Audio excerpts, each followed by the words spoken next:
This video is sponsored by the Design Mechanism, the makers of Mithras. Mithras is a registered trademark of the Design Mechanism Inc., used with permission. All rights reserved.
Ooh, and we are here. Yes, and this. Can you make sure that you're? Hello. Yes, that's everything's working absolutely fine. Hello, and welcome to this week's episode of Mithras, a fantasy role-playing game set on the continent of Odes in a spectacular homebrew sort of like campaign.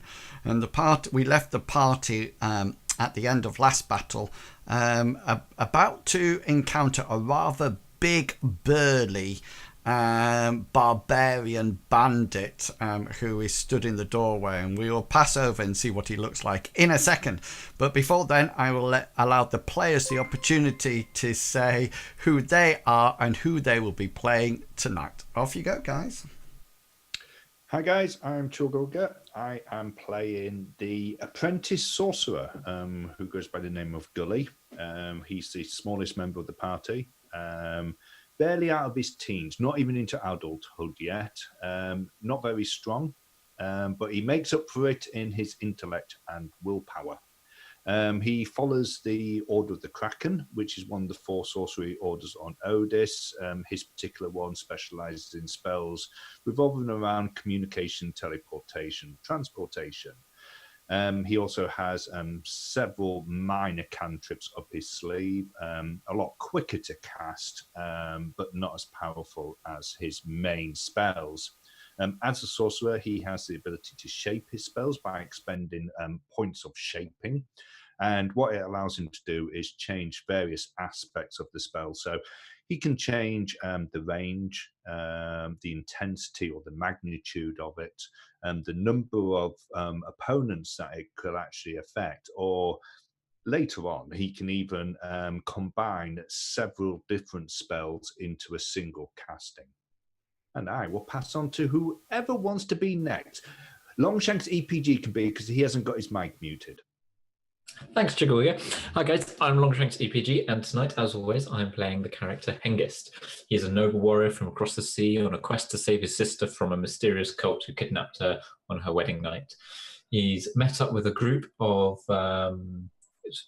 what were strangers, but have now become firm and fast friends, who he will gladly lay his life on the line for, and has done on more than one occasion, also saving some of the party from death in very gruesome and horrible ways, such as being eaten by vampire crypt ghoul things, or roasted alive by fire-breathing statues. And at the moment, he is in a tavern with a magic shield on his arm, about to fight a massive chap with a massive 2-headed axe. And I'll pass it on to Mr. Pickles, because he was really excited. I am really excited. I've been thinking about this all week. We're going to kick some butt. I'm Mr. Pickles, and I play Bartleby Fumus, who is our theist. I serve the light moon goddess Amriel. Through her, all things are possible for me, such as performing miracles of protection, healing. I can rid disease from the world, and also light. A couple light spells in there, or prayers, I should say. Bartleby is also our resident academic on the topics of history of the land that we're in, which helps since some of our party isn't necessarily from this continent. And also monsters, especially goblins. Bartleby is very convinced that there's goblins underground somewhere. like the common folklore we all know. Bartleby is also skilled at blending in on the streets, which we saw last game, dealing with orphans and their dying or diseased friends and family. And I'll pass it on after that point to Medevac. Thank you. Hi, everybody. I'm Medivac, and I play Hazra Khan. He's from the northern steppes of Odess. He got separated from his tribe, and at some point he will find them again, but they're very notoriously hard to track down. He's fallen in with this wonderful group, and he's been helping them on a quest to discover what these strange artifacts are that Bartleby has on him. He's recently joined the Brotherhood, who is a very, very old group of people who have been keeping keeping a record of various, the biomes and the changes that people and creatures have on them, and the weather has on them, and what happens in certain areas, which is fantastic. So if you have an area that's just mainly lush forest, and all of a sudden a ravaging band of bandits move there, start chopping trees down, they want to know why and what effect it's having on the fauna and the wildlife around there, and so on. He's adept with a scimitar and a spear. He's looking forward to kicking some barbarian butt. So with that, I shall pass it on to Inwills. Yeah, I'm just the barbarian, and I'm looking forward to kicking some butts as well. And I'm in a very good position to do so, because my roles are hidden.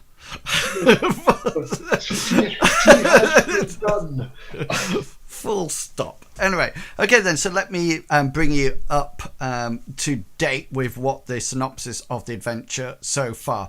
The characters are on a quest to try to find the temple of the Chaos Mother. They've been searching for some time. They found a clue in a mosaic, and they have travelled via Blue Portal, or the Kraken Order's portal, to a town called NorPort in the northwest of Odess, far away from their base town. They appeared in the town in a cellar, under what appeared to be a tavern, which turned out to be a brothel, which got everybody very excited at that point before they managed to leave. Since then, they have bumped into Fastilius's Slump's brother, called Silas Slump, who tends to be an expert on the Black Veil Mountains, where the Chaos Mother's temple is rumoured to be. The party have also gained some understanding that the two wisely strange scholars headed out a couple of weeks ago, I think it was, to find it with a whole load of miners as well. So what to do and where to go, they're not too sure. It was also just before they left Odess that Hengis found out that he does appear in what appears to be ancient stories about a rumour about an Earl of Bronze. Gulliver spent some time trying to extract the actual details of this, but it seems very mysterious. And Bartleby, yes, just as Hazra mentioned, does have an iron face mask over his face, covering a bit like the priest in Sinbad, the Voyage of Sinbad. And the party had been up in their tavern, and they came down for breakfast, I think it was, or late at night or something. Late at night, I think it was. And they got accosted by two bandits. And you can see the two bandits are on the floor here and sort of like out. And just as they finished, then this big burly bandit appeared and said in a rather loud voice, you should never send boys to do a man's job. And that is where we ended it last session, and that's exactly where we're going to pick it up this session. Now I've just realized that I haven't got my adventure open, and that probably is a good idea. Say again, sorry? Wing it. Yeah, well, I thought I just need to know his stats because I can't remember whether or not he has 16 on each location or 28. It's one or the other. We should do an improv night. I do that every week. I do that every Yeah. Every single week it's improv night. Right, I've got his whatchamacallits up there. That's done. Okay, guys, so we are, here comes Realmworks opening up in a nice big window for me. Let's move that out of the way. Fantastic. So you're in this tavern. People are variously in just come out of combat. So we're going to start at combat round turn 1, but we are going to go straight into things. And the first things that you'll need to do is click on your characters and roll your initiative. So just for people who are watching, initiatives tends to be a 1d10 plus their initiative bonus, which is taken from different characteristics, as it's called in this game. I'm just rolling mine, 6. So let's pop him onto the thing. So Hengist just rolled his maximum that he can ever get. And let's 10 on a 1d10. let's move people around. Hazra, you're adding 6. What are you adding? 11. 11, yeah. Yeah, so you will go before Hengist. So it'll be Hazra Hengist, then the burly thug, then Gulliver, and then Bartleby, bringing up the rear. Okay then, so we're going to head straight off into combat. If you remember, this guy is carrying what appears to be a battle axe that he's wielding in one hand, and he also has a shield, a heater shield, on his other arm as well. And so we're going to go straight into combat. And Hazra, you are first up, I do believe. No problem. Yep. So I've got my spear out still. This Spanish on the floor is just cowering out, I'm going to assume. Yeah, so he's out of it. Yep. So with that, I'm going to move to between these two tables here to cover Gulliver. Okay then. So you're just going to take your a normal move action. Normal move action and just ready for anything that comes towards me. Cool. Put the table between me and the bad guy. Yeah, so you take your move action, and then Hengist, you are next up. Okay. Hengist is going to move up to about here, so he's just short, but he's blocking the entrance to Bartleby as well. Okay then, so you're just taking the move action. Just a as move well? action up, so like stopping about 1.5 meters away from the chap. Yeah. Okay then. So the big barbarian sort of like looks around, and he sort of like sees you two fighters sort of like up in front, but he also sees some very weaker, less able characters sort of like cowering at the back, and he sort of like, obviously he can see this glowing shield on your arm as well, and he sort of like you notice that he seems to do a quick check round, as if he's assessing the situation, and then he's going to use his movement. Are we in the right? Oh, there was a bit of an issue, wasn't it? Yeah, hang on. Yeah, that's what I was just thinking. Oh yes, I can see why.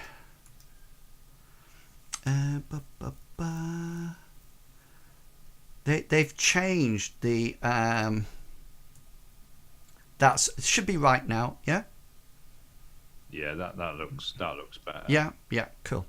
Okay, so what the guy does is that he heads straight. He seems to be running. So he's not sort of like jogging. He's not charging, but he's definitely sprinting. And his first will arrive here. Your movement is just walking, isn't it? Because I don't have the full thing. So, and is double your movement your run? No, because my walk is 7 and my run. Sorry, my walk is 6 and my run is 17. Oh, so that's all right, because my movement is 6 as well. So that's 17, yeah? Well, my walk is 6 and my run is 19. Right. And my walk is 6 and my run is 15. Okay, But so on no the matter outcome. what, no matter what, I mean, that's 6 meters to there. That's 11 meters to there. And then that's another 3 meters to there. So that's going to be within his run. So so he seems to sort of like quickly takes in what's all around him, and he sort of like sees Hengist stood there, and Hazard just sort of like stood there, and you suddenly realise that he's not stupid. He's not sort of like, he's obviously looking around for the weakest opponents, and he finishes his movement right next to you, Bartleby. And now we're up at Gulliver. I think, is that right? Yeah, so... so I'm just getting my action points out. Gulliver is going to cast a spell as he sees the barbarian running through the fighters and heading round towards Bartleby. He's going to point at him with his 2 fingers crossed, and you hear him, "Erit!" as he casts the following spell. The spell is the tire spell, and nice. The spell roll, so it is resisted by endurance. Yeah. And my roll is a 59 out of a 72. Okay then. So let me just roll my percentile dice, and he gets 76.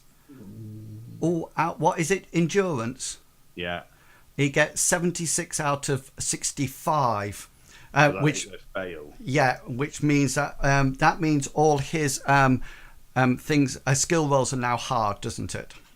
Yeah. So he's gone one level of endurance. So as he like gets up to Bartleby, his muscles sort of like tire more than they would normally. And he almost like slow. The battle axe. Yeah, he doesn't quite slow down, but you notice that he's definitely moving a lot. He sort of like slows down. He could have probably run straight through you, Bartleby. But you see this hunk. You notice that Hengist has moved away and Hazard has moved away, almost like parting like the Red Sea. And this guy's just charged. Well, he's not charged. He's run straight round and to stand in front of you, and it's your action. Quick question. Yeah. Is he in combat with me, or in the engaged combat? He's in engaged combat with you. Yeah. Okay. Second question. Since I presume that's when learning the Aegis miracle, Bartleby would know whether he can do 2 at a time, or is it limited to 1 active at a time? No, it would be really down to Amriel, whether or not you want to have 2 up, and that really comes down to your devotion. So it's almost like, so you've got 1 up, you don't need to concentrate on that, but if you try to put another 1 up, if you failed your roll, it would be like Amriel's almost like says, "No, I'm sorry, you can't have 2." Or if she sort of like says, "Yeah, no worries, I will protect a servant of mine," and it means yes, she'll give you 1. Well, that's the gamble I'm going to make here, since I can't sprint crying away. So this is the move, and exhort my goddess. If I fail this, I'm already planning on spinning a luck. Well, that's about. No, you don't need to spend a luck point. 55 out of 60 is nearly the best you could do. Only 4 times that off. So you, as well now, suddenly gain a magical shield in front of you. You know the stats of it. Remember, you can ward location of it now.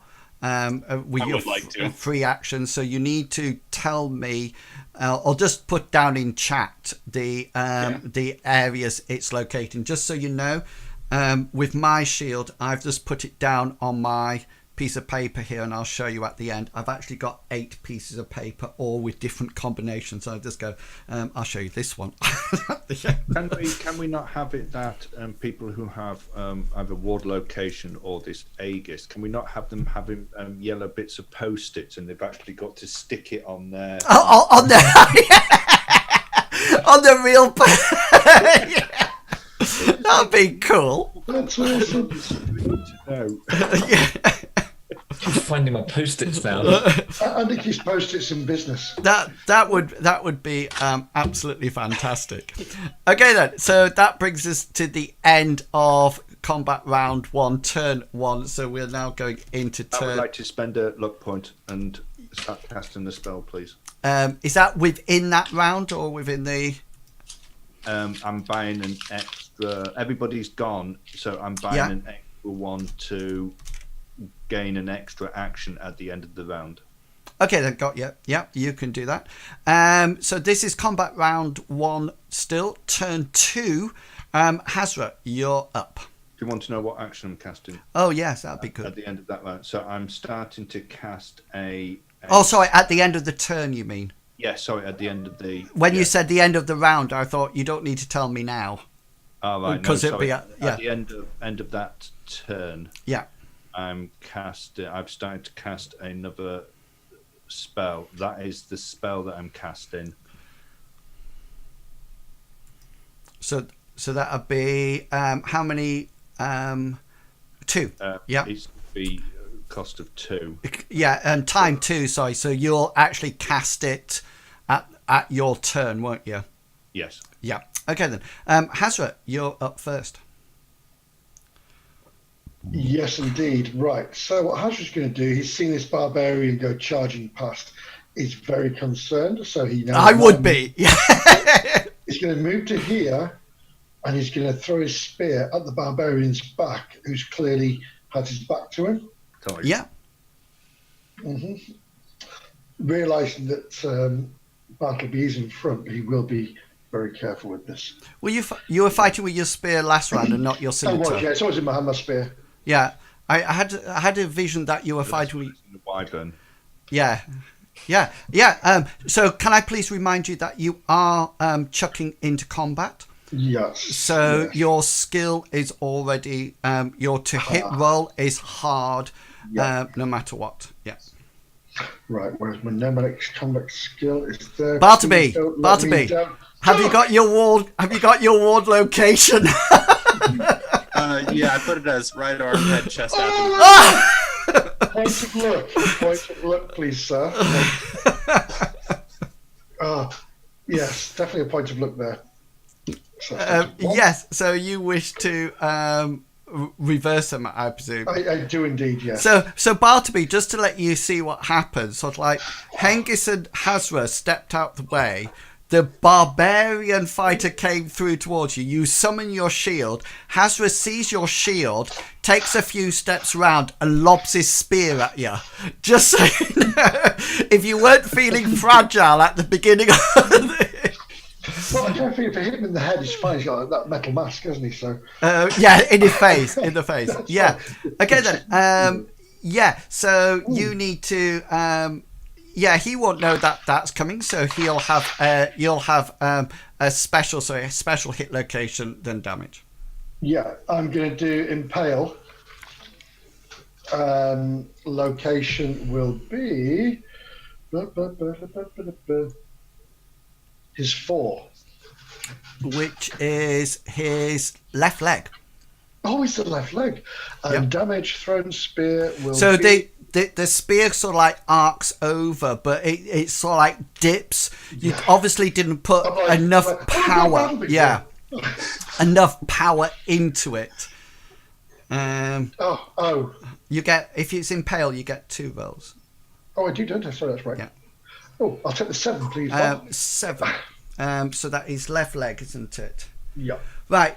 So he's got some armor on there. It does actually go through his armor, but it doesn't cause.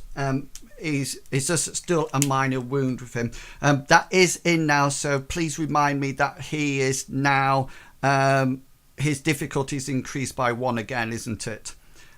Because it's actually in his leg until he pulls it out. So he's now at formidable. And Hengist, you're up. So Hengist, seeing jaw dropping as this barbarian just run around the corner, he's going to turn and then run in the other direction and run into, and I just think this is so funny to say. Okay then. So you've used a movement. Yes. It reminds me of your ESO video when the tank is running. Yeah, I love that. It reminds me of the Chuckle Brothers. It's when the tank can't actually taunt, and so the monster's got onto the DPS and he's running after it trying to hit. Fantastic. Cool. So now we come up to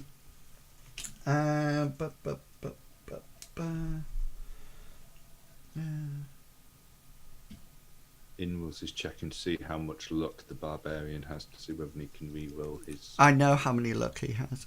No, I was just looking at my little Mithras combat card because, you know, Impale has a severity according to size, but I really like it because it actually has that table down at the bottom, which I thought that was really. I don't. It's actually really good. These cards are absolutely. I have them all spread out along my keyboard. This isn't a sponsored stream, by the way. No, well, it is. Yes, but not sponsored by the people who make the cards. Okay then. Right. So yeah, it's my turn. So this will be at a. This would be a formidable roll. As he wields his battle axe straight, he sort of like, you notice that he sort of like cries out and Bartleby as this spear whacks him in the leg, and he sort of like turns his body slightly at the same time to see as Hengist approaches him, and with his sort of like his trailing arm, he brings it round. With his outside arm, the battle axe comes swooping round, and Bartleby, you actually see this barbarian's biceps sort of like taunt, get all tense as he sort of like bulge slightly as he just sort of like wheels it round, and you just sort of like hope and pray that he's going to miss. Right, here we go. So his attack is that. Okay, he gets a 15. Hang on. That's good enough for formidable, I reckon. So does anybody have a skill of 60? Oh, hang on, I've got this. I have 61, if that's helps. I have an athletics, which is 60. It's all right. I have a skill that if I put 60 in I have a Excel spreadsheet. How sad is this? No, it's that if I put 60 in, it tells me. So the formidable roll would have been 30. And he got a 15. So he comes swinging round at you, Bartleby. What would you like to do, Bartleby? A 15, you said. Yeah. I kind of have a mechanics question because my evade is a 15. So if I rolled a 15 on my evade skill, would that be? So just so you know, because you're not a combat person. Okay, so you have various options now. If you evade, it means that you charge, you throw yourself out from one side or the other, you will land prone on the ground if you do it. So what's your evade skill? A 15. 50. Right, okay then. So you literally, and this is when I wouldn't meta game and say, well, you can't beat it, so there's no point doing it, But what I would, so that's what your evade would be. Alternatively, you could get a crit, but you could. Do you have any weapons out at the moment? No, but I did just realize I have a shield of my goddess in front of me. Yeah. Would I be able to parry with that? Well, that is now parrying certain locations and ward locations. So say, for example, I elect to, depending what you do, will depend whether or not I get a special or not. If I elect to roll my hit location and it, say, hits your head, which is currently warded by your shield, then that will automatically hit the shield and there'll be no damage. My battle axe is medium. Your shield is large, I think. Large. So it's the same one as I've got. It's a huge. Actually, yeah, 7 to 8 intensity is huge, so it is huge. Yeah, so it'll then just there'll be no damage coming through to you. If you decide not to do anything, and I sort of like think, oh, hang on, you've got a shield there, I'm going to actually choose location. I might choose location head as my special, or I might do something else. You don't know. So you can't literally parry because you have no weapon out. So your choices are parry via unarmed combat. Okay, because everybody does have unarmed combat, and try to go and stop his arm. Okay, but remember, if you do that, even if you do parry, my axe is going to be bigger, so you're going to take half damage onto your hand, onto your arm. Or you can try to dive out the way, but as previously mentioned, you're not going to win that. Or you can just, well, hope and pray. Sorry, I thought that was quite trust in Amriel. Yes, I do trust in Amriel, but I feel like Bartleby would flinch backwards. My last question before I just make a decision. Yeah. If I do the evade, is my ward location off? No, your ward location is on at all times because of this shield. Okay. So just to let you know, you can succeed because you can actually get a crit. That's what I said, but yeah, and then if you got a crit, that overrides mind in any case, because mind is just a normal success. So if you got like 0-1, what's your critical range on that? If you open up the skill, it'll probably tell you underneath. My Herculean is 2. So you need a 1. Yeah, so you're is it 2 you need, because it's 10% in it, and you're 15, so it'd be 1.5 rounded up to 2. Yeah. All right, in that case, Bartleby would flinch. I was just mostly curious if a 15 would trump that roll or not. Yeah, please also remember that would take up an action point if you evade. Do an Obi-Wan, just stand there and go. Yeah. I'm pretty sure Bartleby would flinch, even though he's just pulled up this shield. So I'm going to go ahead and roll that evade and take that action point down the drain. Cool. There's something. Okay, do you wish... so you sort of like try to get out the way, but as you just do not make it as this axe comes whirling round to you. Let me just... that's not what I want to do.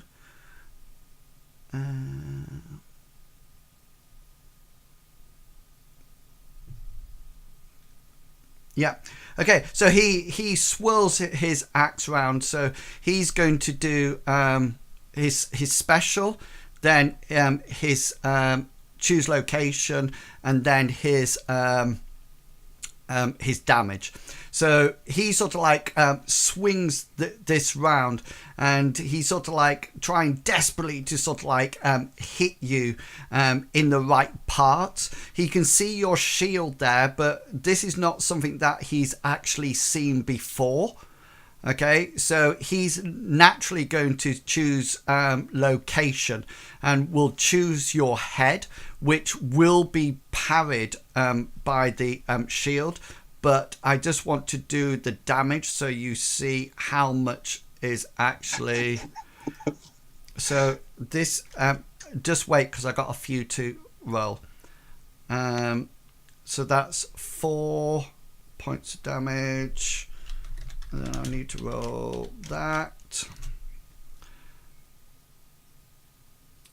4, 5. Yeah, so he wields his battle axe round, and 6 points of damage whacks towards your head as he brings it round to meet up with Hengist. And as it sort of like whirls past, that you see Amriel's shield comes up, and it just sort of like there's a glance of divine light as it just sort of like protects you and carries on past. I think we'll probably say that you're carrying a bit now, but definitely Amriel protected you on that one, Mr. Bartleby, and my guy is a little bit more aware now that your shield will be operational. Gulliver.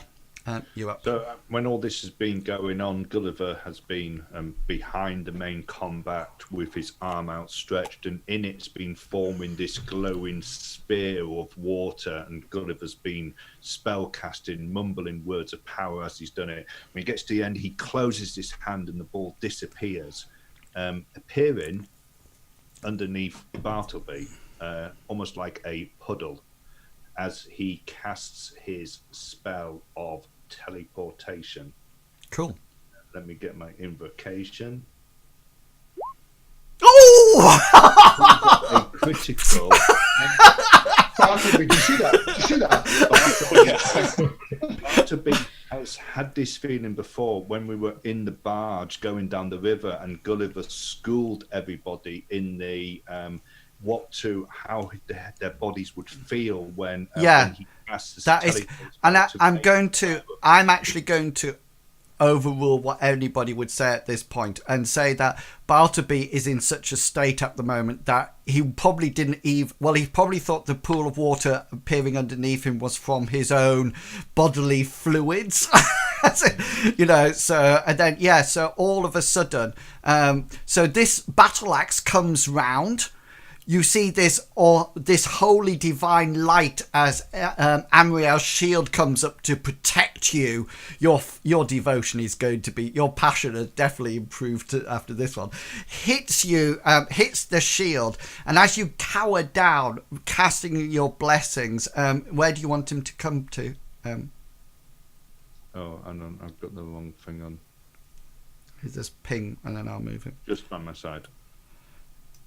You sort of like, you blink as it sort of like hits the light, and all of a sudden you hear sort of like a wow, and then all of a sudden you suddenly find yourself cowering nearly on the opposite side of the room, Bartleby, as Gulliver pulls you towards it. I don't think you lose any magic points. I'm just looking. I always get critical success. The spell works, but only half the magic points are expended. And what will half be? 1.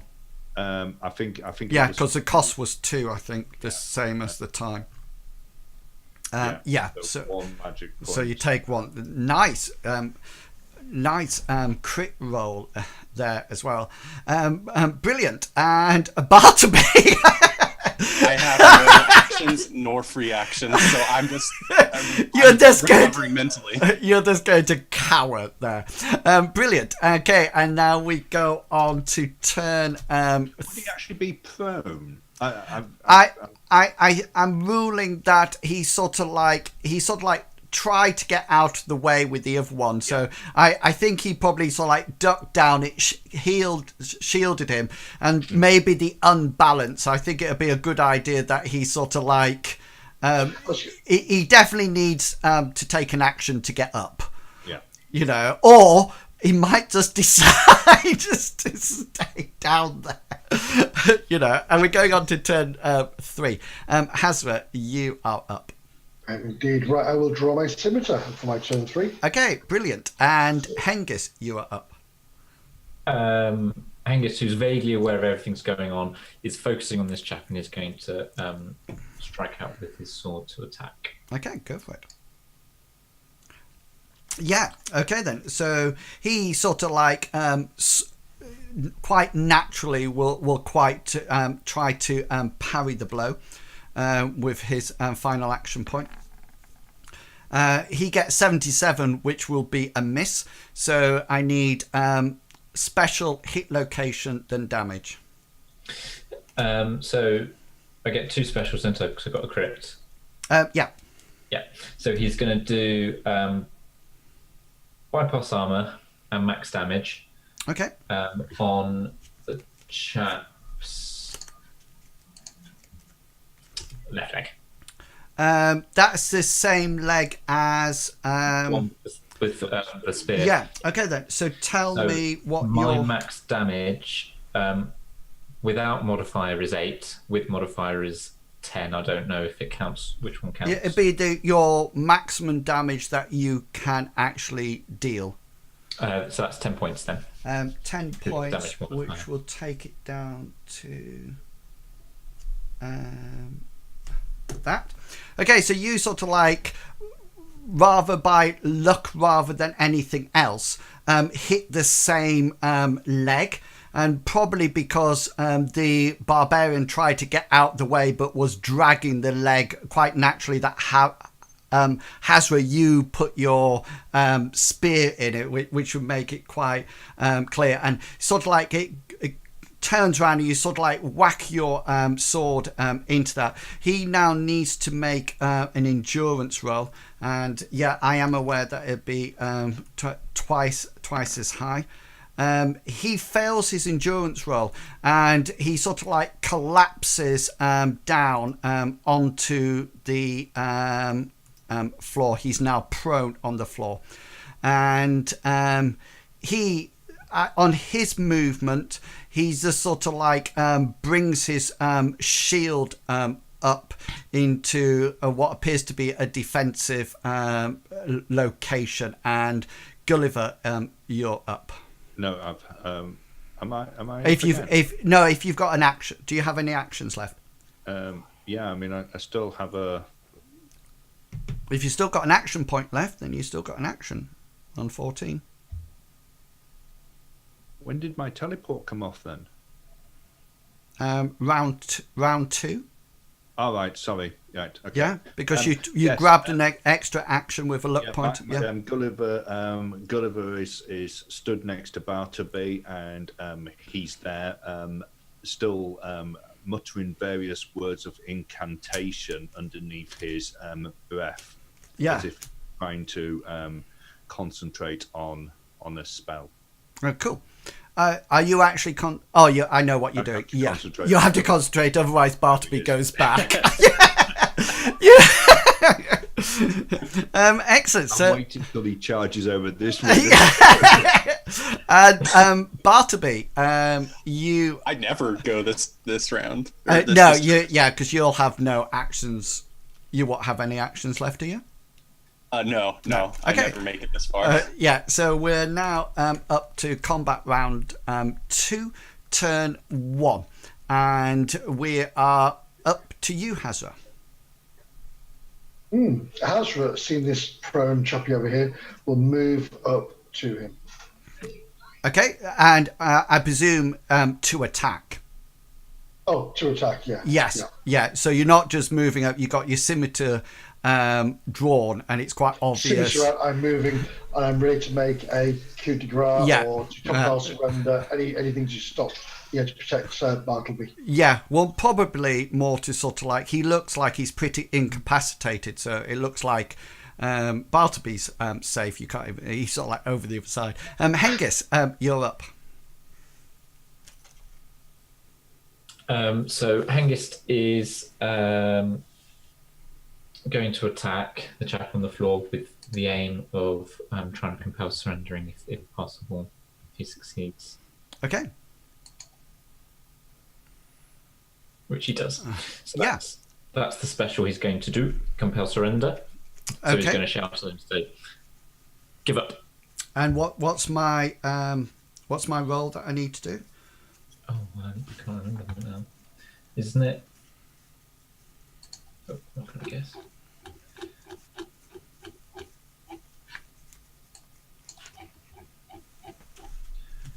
Combat special roles. Willpower. I think it's something else as well. I understand that determine with like the opposed willpower versus original attack parry. If the target fails, they capitulate. Is there anything else on there? Because on my card, it says target must make a willpower roll versus the original. Oh no, the original attack. Oh yes, because it's a yeah. So my willpower is 32. So, but remember that he's 2 skills higher. He only gets a 58, so he seems to drop his. He sort of like drops his axe out of his hand. Gulliver is still maintaining his teleport. Yeah, and Bartleby. Bartleby is trying to get himself back together, spending the action point this round to get stood up and kind of check to make sure my organs are still there, my arms are there, my shield's still up. That'll be my turn. Cool. Okay then, so we're now going up to combat round 2, turn 2, and Hazra, you are up. Has he let go of the shield and the axe? We can't let go of a shield, but is he now open? He's now open to be attacked, yeah. I will put my scimitar to his throat and say, surrender if you want to live. Surrender more. And that's it, that's my turn. My question comes to me, why are you not finishing off this opponent like the last one? Because I want to find out where he's attacking us. But that would have been the same with the last one. Roll your willpower for me, please. The last one. Roll your willpower, please. Roll your willpower. Okay, yeah, you sort of like put your Hengist. You've seen Hazra do this before. You know, Hengist have a chance to react in this or not? No, you would have had your chance after his at 17 because he actually runs at 17 rather than before you. So he's sort of like you see Hazra sort of like put his put his scimitar blade to the barbarian's throat. This barbarian, I mean, Hengist, you know that he's surrendered.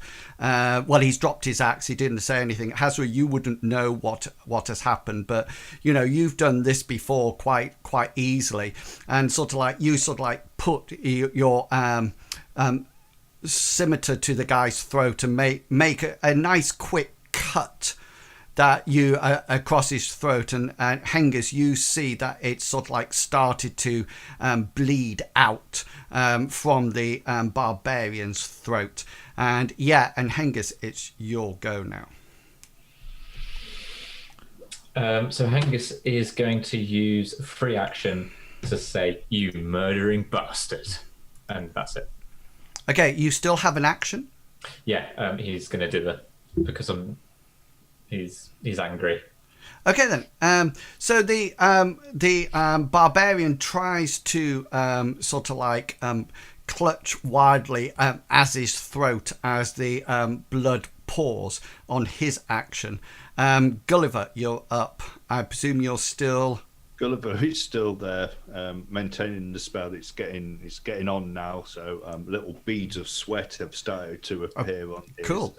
And Bartleby, forehead. You are now up. I guess Bartleby would just be looking over to see. He sees that the big bandit is lying on the ground, so he certainly is. Yeah, much less of a concern that I'm going to get rushed again suddenly. Yeah. So I would just dither and use it like a free action. Thank Gulliver for saving me there. Yeah, so we'll bring combat to an end there, because the guy is quite easily incapacitated.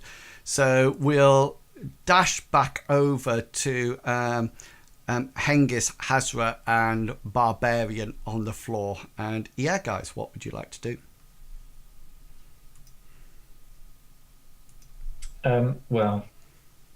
You can see Hazra would be able to see that Hengist is actually shaking with quite a lot of anger at the moment. Yeah. And he's just said, murdering bastard. And he's going to, because he hasn't got his shield on his left hand, so he's going to shove him in the shoulder and say, next time you do that, I'm not going to be happy. Well, he's going to shove Hazra in the shoulder and say, don't do that again. This is your last warning. And then he's going to stalk off to go and check on Bartleby. Okay. Hazra, what would you like to do? Oh, I'll just stand there. Okay, so Hazra just stands there, and you can go off and check on Bartleby, Hengist. What we'll probably say at this point is that, Gulliver, you can sort of like cancel your spell out. And you'll wait till until Hengist gets over, and then he'll cancel. Yeah, and he'll go flying back to the other player. But we'll say landing unfortunately in a pool of blood, which is slowly seeping out of the. Yeah. Okay then. So just so Bartleby, you will appear back over here and see the remains of the barbarian, etc. So yeah, and Bartleby, you'll be the final one to take an action, because Gulliver will have cancelled the spell, and you would appear back just as Hengist, just as you get there, and all of a sudden Bartleby goes back. So Bartleby, you'll be the last one to act. As I'm appearing there, I look at the body, look at Hazra, and say, well, I guess it's a befitting fate for somebody who rushes after a defenseless priest. Yeah, and as you uttered those words, then you notice that your shield and Hengist, your divine shield, slowly sort of like shimmers and then dissipates. At that point, I think one of you, I forget who it was, right at the beginning of the combat, noticed that there might have been somebody behind the bar. Yeah, and there's sort of like the innkeeper that you've seen before, sort of like almost like cautiously sticks his head up and sort of like peruses the devastation. There doesn't seem to be any broken furniture, but there definitely seems to be sort of like certain pools of blood coming out, and he sort of like starts to make his way, sort of like keeping his back to the wall, etc., round as if he's moving to the door. Yeah, you're free to act, anyone. Gulliver's going to say, "This doesn't make sense. Why would they come after us? We haven't even left the town yet. Should someone not secure those other two before they get up, and maybe check the door to make sure that there's no other ones coming our way?" I think the two on the floor they're not dead, if I remember rightly. They've been compelled to surrender. Correct. Yeah. I'll go and check the door then. Yeah. So as you move, he's going to go over to the door, and he's going to. Has the barman gone out yet? Yeah. Well, sort of like as you carry on moving towards him, the barman sort of like sees you coming across and sort of like takes a step back and then sort of like gestures out as if to say, "You can go first. You can go first. I'm quite happy with you going first."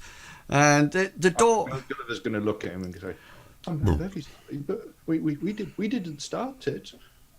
And the barkeeper sort of goes, "Oh no, good sir, no, I completely understand that this has nothing to do with you. I have seen nothing. I remember nothing. Is this really my bar that I am stood in at the moment?" Maybe you should go for a short walk to clear your head when we take care of things. And he sort of like looks at you and says, "Should I call the city guard?" Gulliver will say, "Well, I mean, you saw yourself that we were attacked without." Oh yes. There was nothing that you did. No, He'll make an influence roll when he's saying this, and he'll say, "It was obvious that we were only defending ourselves." Yeah, cool. Make your influence roll.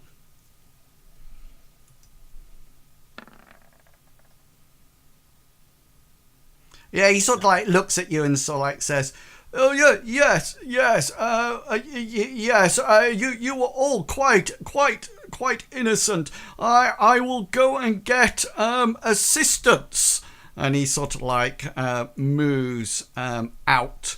And you can hear as the door opens, Gulliver, there seems to be quite a bit of commotion outside. Just roll your perception to see whether or not you pick up any random words. Yeah, there seems to be questions as the tavern keeper comes out. Things like what's happened, what's gone on, etc., etc. There seems to be there's definitely like you think there's probably the occupants of the tavern are now outside as if they've been herded out for some way. But the two first ruffians, the first two barbarians that came in, they ushered everybody out. Correct. Yeah. So it doesn't look like that they've all sort of like walked home. They're Right. definitely sort of like stood outside thinking, what's going on, etc. Once the tavern keeper's gone out, Gulliver wants to close the door, and he wants to look for some way to secure it. Whether or not is there a bar that can be dropped across, or? Yeah, I mean there'll be some way that you can keep it closed if that's the. He'll try to move a chair or something in front of it. Yeah, and you can make some way to do it. So while that's all happening, we'll move across to the other side to Bartleby, Barbarian, and Hazra. What would you guys like to do? I wanted to check up on the two smaller bandit thugs that just to make sure they're not bleeding out or anything. See what I can do to. Yeah, so the one closest to you there, they're not bleeding out. They've both been compelled to surrender. So I mean they're not incredibly injured or anything, but they're sort of like thinking, they've met their match here, because they've seen their boss being taken down. Just so you know, Bartleby, as you get really close to this guy, he doesn't seem to be dressed in the same way as the big guy that you've just left. These definitely seem more bandit-like. They seem to be human. They seem to be more sort of like ruffians, almost like henchmen. The guy who's on the floor is definitely more barbarian stock. And you remember from your previous discussions around town about the Black Veil barbarians that live out in the thing. And you sort of like start to put two to two together and sort of like think these two are probably more hired help. and well, the barbarian, the big guy, is probably somebody definitely of barbarian stock, very much so. Hazra and Hengist, what would you guys like to do? Well, I'll clearly move over to this guy here and do a coup de grace on him. Okay then, yeah, that's absolutely fine. You sort of like go over and you, using your scimitar again, you just sort of like kill this one outright. Just a quick slash across the throat will do it, no problem at all. Hengist, what would you like to do?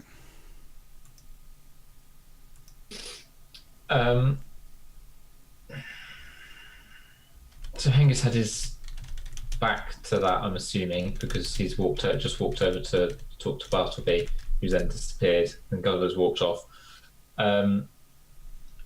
So he will have likely walked over, because he was still trying to check on Bartleby, so he would have walked past Hazra at that moment, walked to Bartleby and say to Bartleby, "But you're right, you don't get into combat that often." It's not often that I see a threat. The guy must have looked past you and seen me lounging on the bench there. To be fair, I don't know how you and Hazra do it. I could not hold a weapon up there in front lines and fight as you do. It takes a lot of time and practice. Let's move this chap over to somewhere more easily where we can keep an eye on him. And then he's going to turn to the bandit on the floor, because I'm assuming he's still conscious and that sort of thing. He's going to say, "You stand up, let's move." Yeah, and where would you like to take him to? Probably closer to the bar, sort of like around here-ish. Yeah, that's absolutely fine. You can sort of like take him over there. Bartleby and Hengist probably move to one side. Yeah, what would you like to do once you get there? So he will then sort of like, if there's any chairs by the bar or stools, he will move moved one out of the way, and then he'll say, "Sit there." So the chap's got his back to the bar, sitting on the floor, and then he's going to turn to Gulliver and say, "What's it like outside?" Well, it's dark and there's lots of people, and they all seem to be, well, they're milling about as if they're waiting to see what's going to happen next. And I sent the tavern keeper out, and I told him that we were only defending ourselves. I don't know whether or not he believed me. He might have gone looking for the city watch.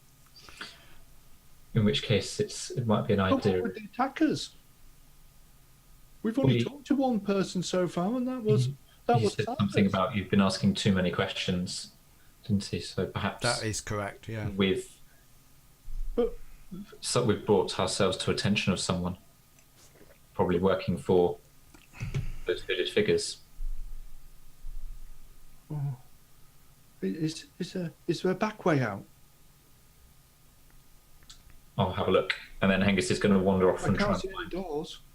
Don't leave Bartleby with a. Well, I've got him. I'm battle hardened now. With your club.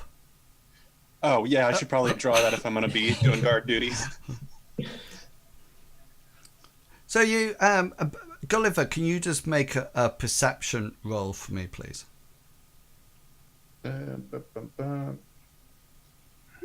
Oh, that was a bit better. Yeah, that's miles better. And you can hear that the commotion outside. You sort of like hear hushed words. And one of the things that you hear is things like people saying, "Oh, here comes the guards. The guards are sort it out. They'll sort it out." Or they'll be. You hear somebody says, "Oh, I hope you haven't spilt my ale in there. I paid good money for that ale." And you sort of like hear the tavern owner's voice sort of like saying, "They're just in here. They're just in here." All right. Gulliver wants to cast a spell. Yeah. Hengist, you sort of like head off, and sort of like there seems to be a back door that leads into the alleyway.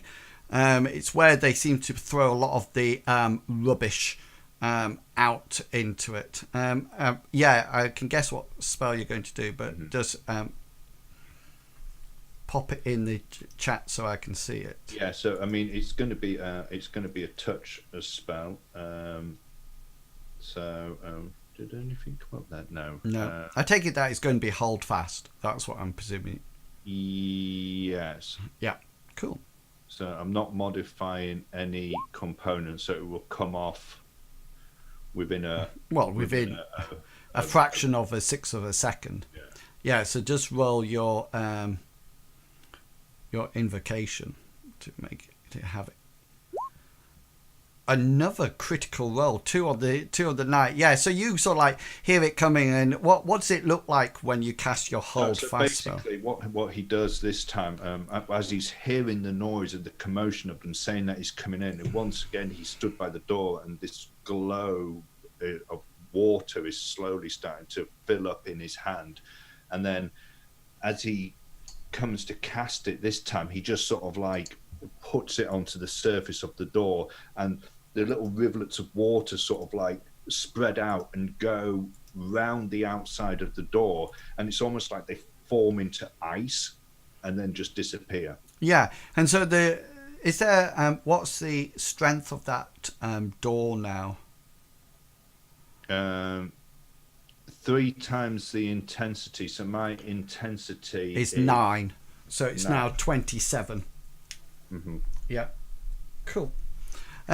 Yeah, so you sort of like cast this. What we're going to say about my cost, because it was a critical and it's half. Halves always round up, but I'll let you have it for nothing. Critical. Halves technically always round up, don't they? Yeah, it's all right. I don't mind. So. No, it's not a stupid rule. Who wrote the rules? Lawrence Whitaker and Pete Nash. Okay, yeah. So, Hengist, you found a way out the back. So, what would people like to do? So, as soon as Hengist finds this door, he's going to move back so that he's within talking, like just so he doesn't have to shout, and say, "There's a back way out. Let's go." Gulliver's going to immediately start heading towards the door. He knows how long his spell's going to last. Cool. Yeah, and what about everybody else? I was hoping to ask a few questions of this bandit, but I don't think we have time. Well, Gulliver knows how long his spell will last for, which I think is it 15 minutes? No, it's a minute.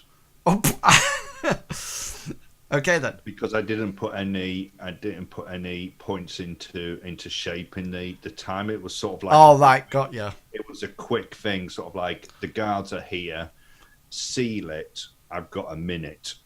Yeah, so you sort of like probably start to talk, Bartleby, and sort of like Gulliver comes back, sort of like turns round no time to chinwag, Bartleby. We got to go.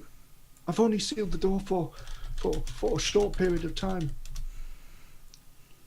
No chin wagging from me then. I'll go ahead and work with everybody's need for speed. Yeah. Okay then. So you all sort of like head out through the back into seems to be almost like some kind of alleyway that joins all the shops. And the sort of like, if you remember, there's down at the seafront, there's all this out there. And you go out and it seems to go into some kind of a small alleyway out the back. Gulliver wants to, he wants to get into the front and take the lead and saying, follow me.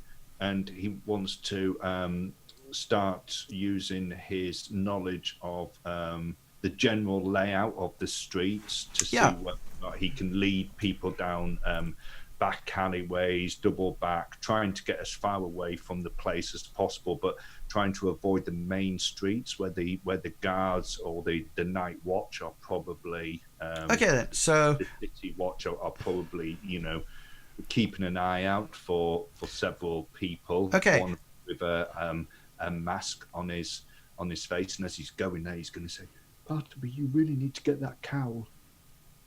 yeah, and so you roll your streetwise roll, but you can augment it with Bartleby's, because I think Bartleby also has streetwise. Yeah.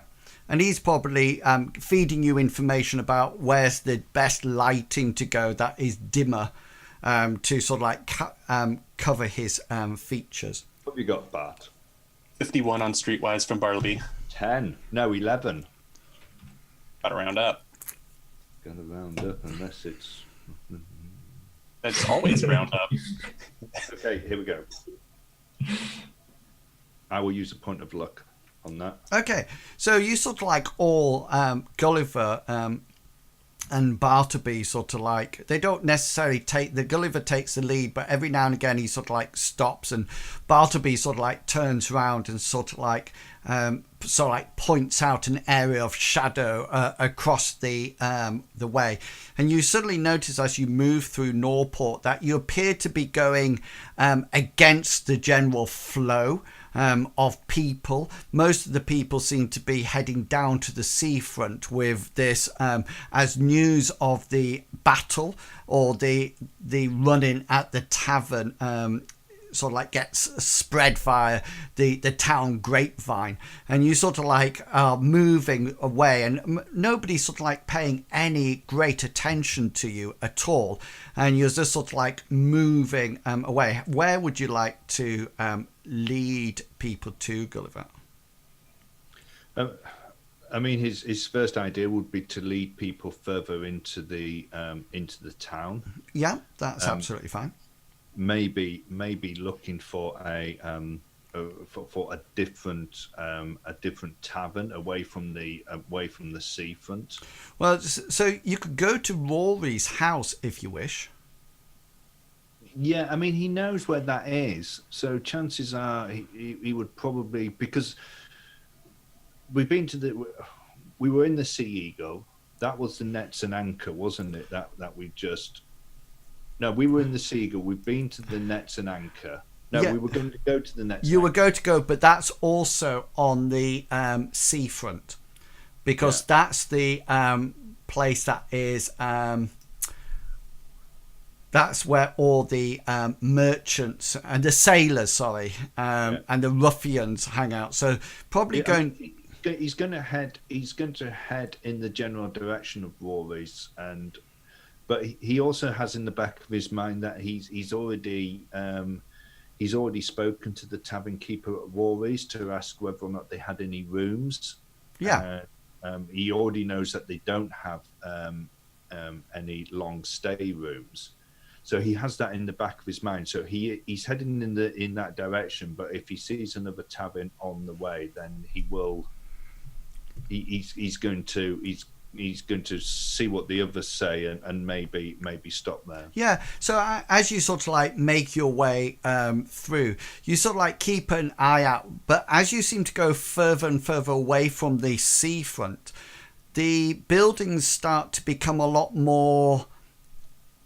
Almost like residential. They're the typical sort that has some kind of shop underneath, and then the residential on top of them. But there doesn't seem to be any sort of like taverns or inns. But you do. Are the shops closed at this time? Yes, most definitely. But you do see the bright lights of Rory's place, sort of like shining out. With a couple of quite nice female companions draped across the door jorms underneath the light, obviously sort of like sharing out, or announcing their wares. You sort of like go back, and as you arrive towards it, you notice that one of them seems a little bit familiar. It was the second woman that came to join you on the sofas. Yeah. No, I think Luce. I can't remember. I could look. Because it's got the party's names written down. Has he? Mr. Pickles writes everyone's names down. I just have Lucinda, who you can call Luce. That's the main one. That was Barman Bert. okay. Well, anyway, we'll call her Maggie, and she sort of like sees you all appearing, and she sort of like, you know, as you appear out of the darkness on one end of the street and sort of like come across, and she sort of like adjusts herself slightly, and then she realizes that it's you have come back, and she sort of like almost like relaxes as if, you know, she knows that there might not be any trade here, and sort of like smiles at you in a professional way rather than a friendly way, and sort of like as you get close, she sort of like says, "Hello, welcome back to Rory's place. How can we help you tonight?"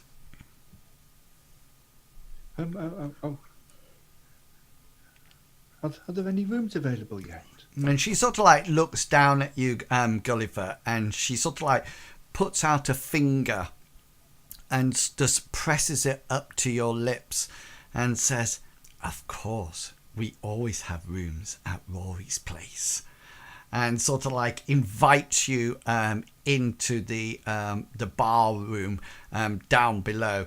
And you see that it's quite active. There's various types of men lounging about the place. Some of them look like merchants. Some of them look like sailors. Some of them look like well-to-do guards, even maybe captain of the guards. And some of them just have one woman with them. Some of them sort of like have 3 or 4 women round them, and it's the more sort of like affluent ones that have this.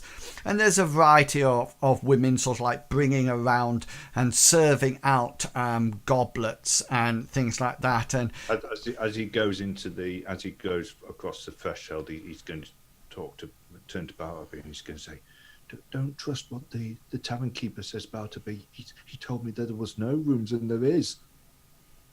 Oh, good Gulliver. I'm not the one to explain this. And Maggie sort of like says, "Will it be separate rooms or just one big room together?" As she smiles at you all. Or one big room. It'll be cheaper, won't it? Well, she says, I can't really say until we actually see what's going to happen, but I can show you our finest, biggest room. And she sort of like leads you, all 4 of you, sort of like up the stairs. And as you're going up, sort of like girls are sort of like passing you on the stairwell and sort of like looking at you and sort of like smiling and sort of like pretending. Gulliver smiles back and he goes, "Hello, I'm Gulliver." And you see some of them sort of like look at you and sort of like do the classic and sort of like giggle and sort of like goes. And some of them sort of like, you notice that there's one at the top of the stairs, and as you're going up the stairs, she sort of like casually bends forward to roll her stocking back into place, you know, making sure that her ample top half is clearly on display. And then as she sort of like leans back up, she just sort of like flicks her hair in a way. And Maggie sort of like walks past and says, "Oh, this is Bunny. She's very athletic." And sort of like she turns to Bunny and says, "They're going into the big room, all 4 of them together." And Bunny sort of like turns around to Maggie and says, "Let me know if you need any help, darling." Like this, as you sort of like go past. And Maggie takes you to the end of the corridor. And there seems to be a room, a door at the end that when she opens it, it sort of like opens out into quite an extensive big room. It has a massive 4-poster bed in the middle of it. You sort of like look at it and it would be the equivalent of a king-sized bed. And there's various sort of like seating and tables and chairs round about with various sort of like sweet smelling aromas emanating from the water and candles and things like this. And you sort of like all go in, and she sort of like waits till you're all in, and she says, now you just make yourself really right comfortable in here, and I'll just go and get some help. And she sort of like turns around and walks away, and she closes the door behind her. Oh, I was worried then. Angus, you're going to need to explain what you told me to Gulliver. Don't worry about the sleeping arrangements. She's gone to get help to get the other cots who are still sleeping. Gulliver, did Master Healy ever tell you about certain places where you could, how can I put it, pay for company? And just as Hengist starts to explain the ins and outs of this sort of establishment, we'll take that off stream and we will have our quick 10-minute break here. And you can come back and join us once the conversation has ended and seeing Gulliver's general overall reaction. So we're going to take a 10-minute break now. So please go off, get some beverages, some snack, while Hengist busily tells Gulliver all about the birds and the bees and establishments of this nature. And we will be back in 10 minutes. So we'll be right back.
bite of my lunch.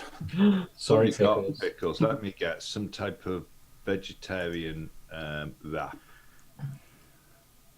Oh, Vegetarian spag bol. Coleslaw. What does it say? Coleslaw. No, it's a vegetarian chili with tons of pepper jack cheese in it. Nice. Yeah. Okay, so welcome back. If you're watching the stream, the party have just made their way out of an inn when they got attacked by two ruffians and what appears to be one of the notorious Black Veil barbarians. And the party have concluded that they've noticed from what the ruffians and barbarians said, that they've been asking questions around the town, and these people were sent to shut them up. They managed to escape out of the back of the tavern with Gulliver holding fast the inn door, and have made their way through the town with the help of Gulliver's and Bartleby's streetwise skills to avoid the guards and to meet once again at the brothel of the town, which is called Rory's House. They've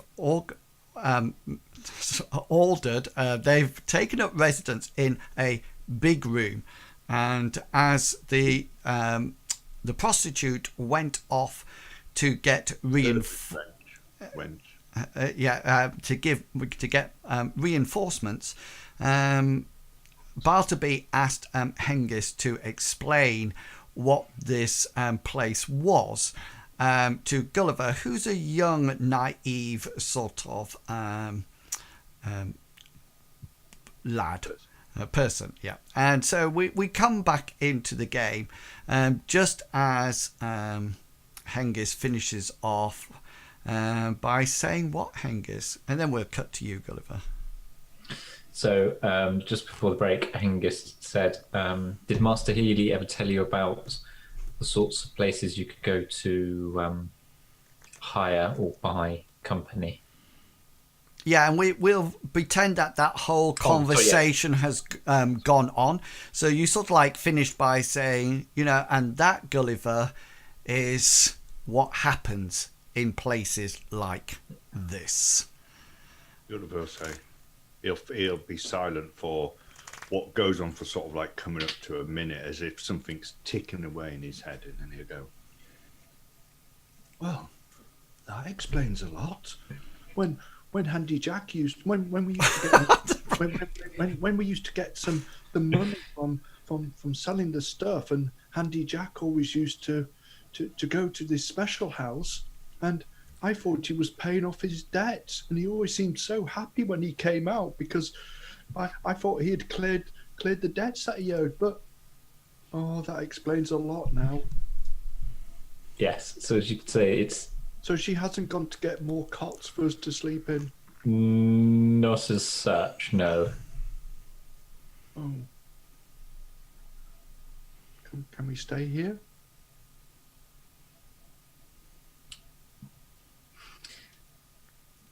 We might be able to stay for a while, but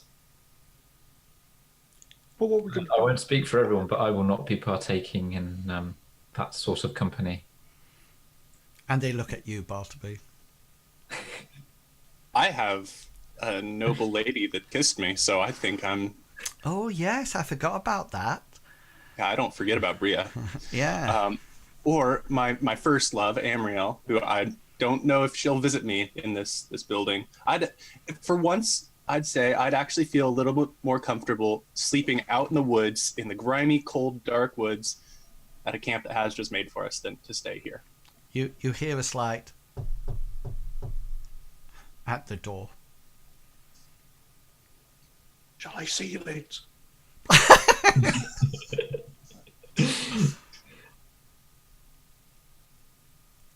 No, I'm sure we can talk our way out of this. We haven't paid anything. We're not going to receive any services.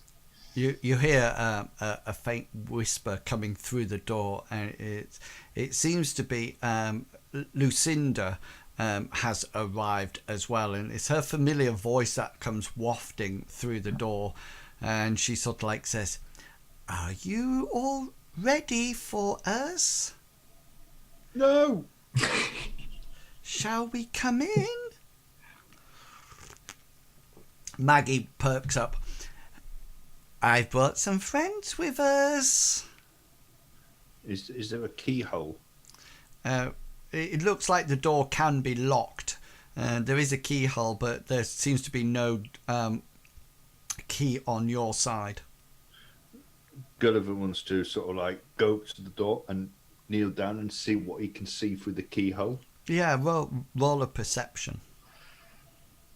It's probably going to be really hard. You sort of like look through and you can, I mean, it's not hard to look through the keyhole, so you get some information. You sort of like have a look around, and yes, there definitely seems to be about 6 ladies out there.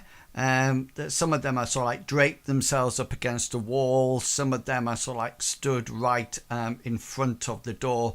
And you notice the familiar thighs of Lucinda there that you've seen before. And as you're sort of like peeking through, you suddenly notice that one of them sort of like leans down and quickly move back. And sort of like has a look through and says, "Shall we come in? Ready or not?" Gulliver's going to stand up and move back behind Bartleby and Hazra and Hengist. I think it's time we see if the city gates are open to leave. How about you, Bartleby and Hazra? I've already voted for Hazra to build us one of his classic campsites. Hazra? Oh, sorry. Yeah, that sounds good. Yep. So Hengist will...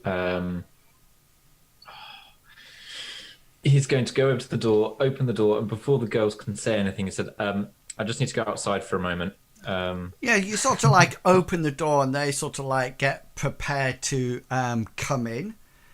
And it's sort of like they sort of like come in and then they sort of like see you and sort of like stop for a while and sort of like says, "Oh," and they sort of like look like they're trying to peer round you, Hengist, sort of like into the room, and they sort of like said, "Going already? I brought friends with me."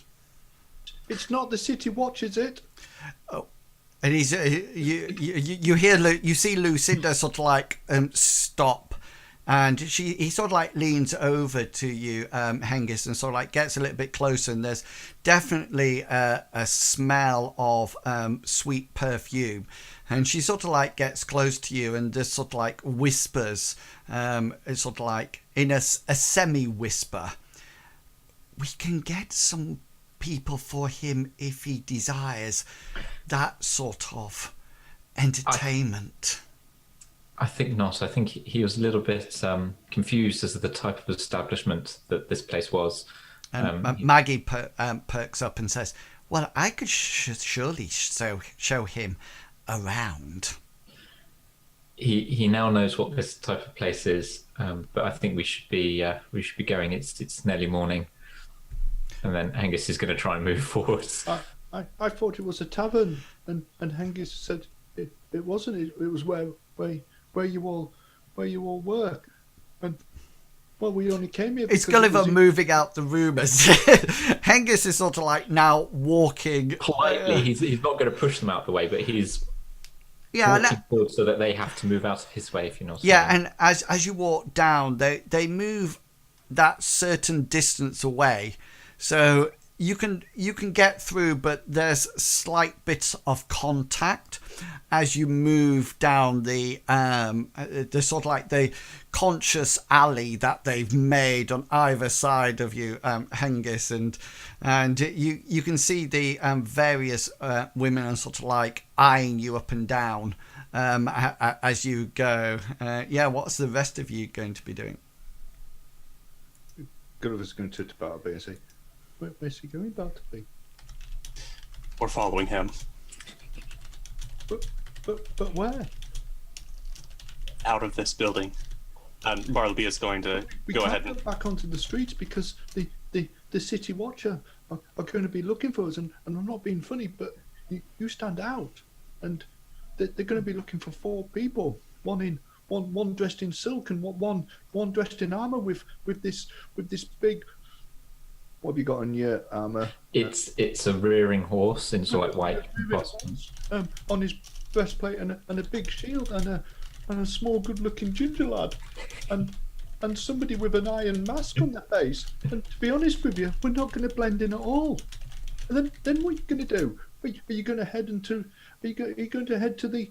Are you going to head to the gates and just waltz out, thinking that the alarm hasn't been spread and that they're going to be looking for us? there's nothing wrong. Hengist, you're sort of like at the top of the stairs, and you sort of like look round, and Hazra, Bartleby, and Gulliver are still in the room. Gulliver seems to be busy talking to Bartleby. He probably stopped you, Bartleby, just as you were getting to the door to sort of like leave. What would you like to do? So I'm at the top of the stairs. Can I see if there's a commotion going on downstairs? The only commotion that's going on downstairs is the usual sort of commotion that you would find in a brothel. You know, nobody seems to be alerted or anything like that. So he will pause at the stairs, turn around, and say, "Are you coming?" You notice Hazra, Bartleby? Yeah, a couple of the girls giggle. Bartleby is going to make a swift walk towards Hengist, then Cool. trying to get Gulliver to follow, and Hazra, because I assume Hazra's pulling up the rear. Azra will follow Bartleby. As he sees them all hiding out, Gulliver, I go. It's who's the loose. Yeah, Lucinda. Loose. He'll say, I mean, you're all very nice, and I'm sure you're very good at your jobs, but all we really want is to use the room for the evening. We'll pay, but we don't need any company. We're in a bit of a predicament. Yeah, roll your influence.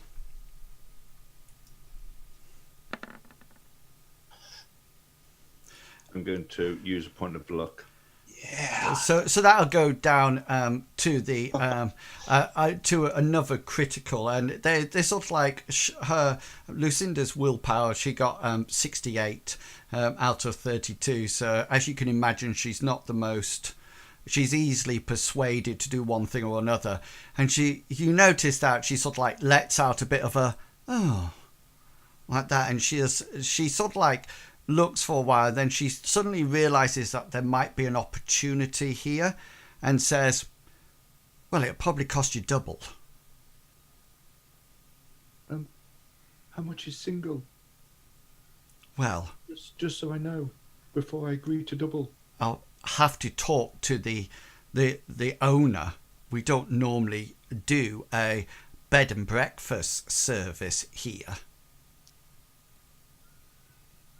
If you don't mind, I'm sure. Well, I'm sure if it's reasonable, Hengist will pay. Hengist, Bartleby, I might have got the room for the night. Yeah, she sort of like says, well, maybe we can give you a smaller room. Oh, okay. We only need it for one night, though, and we don't need breakfast or anything like that. We just need somewhere to stay. Yeah, she sort of like says, well, we probably can't give you our big room. She says, come with me.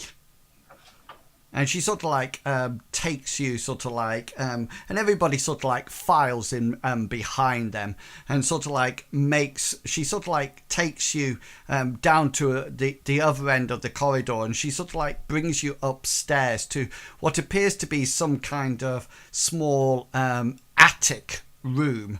The tiles of the roof, there's various tiles of the roof off, and there seems to be various you can see the night sky, and Bartleby and Hazra, you're quite nice to see sort of like the open air once more. And Bartleby, the moon is out in all its glory, and it looks like it's a place that they put old beds or broken beds and broken pieces of furniture, and they're all sort of like lying around. And she says, well, you can have this place. Well, that's very kind of you. How much? Well, she says, I'll go and check with the owner. All right, thank you. Gulliver's going to look for a suitable cot or something to sit down on, and he's going to take off his backpack. And when he does that, he'll put his backpack down, sit down. But then he wants to get into his backpack, and he wants to get out the map that Silas gave him, which showed the route out of the city and heading towards the Eel River. Oh yes, yeah. And see whether or not it's from a gate or whether or not it's from a dock area. Whether or not you can get out of it. I was just looking up the rules about how much the living cost was. I think it's a silver piece. So I don't think it is. I think a shared dormitory. No, actually, yeah, a shared dormitory is like 1 silver piece, but they'll probably class this as a private room. So I mean, it's sort of like it probably cost you sort of like between 2 and 4 silver pieces. Is that the double price, or that'll be? It's two silver pieces normally. Right, so okay. It'll be like four silver pieces. Okay. So the once she's gone, is she going to come back and we can pay her, or? Well, she sort of like comes back, yeah, and she can come back and sort of like interact with you, and there's a bit of bargaining going on, and eventually you will hand over sort of like the cost of it of 4 silver pieces, and she sort of like hums and haws a bit, and then sort of like drops it down the front of her outfit, and it sort of like disappears into the crevice, and she sort of like leaves you alone, and you can see, Hengist, that there's a chair to close the door off if you wish. He won't for the moment, but he'll move the chair next to the doorway so that it's within easy reach to bar if needed. Yeah, okay then, no worries. I couldn't understand where you were going, Hengist. We've got nowhere to go. Well, it's We can't go on. They're looking for us, even though we didn't do anything wrong.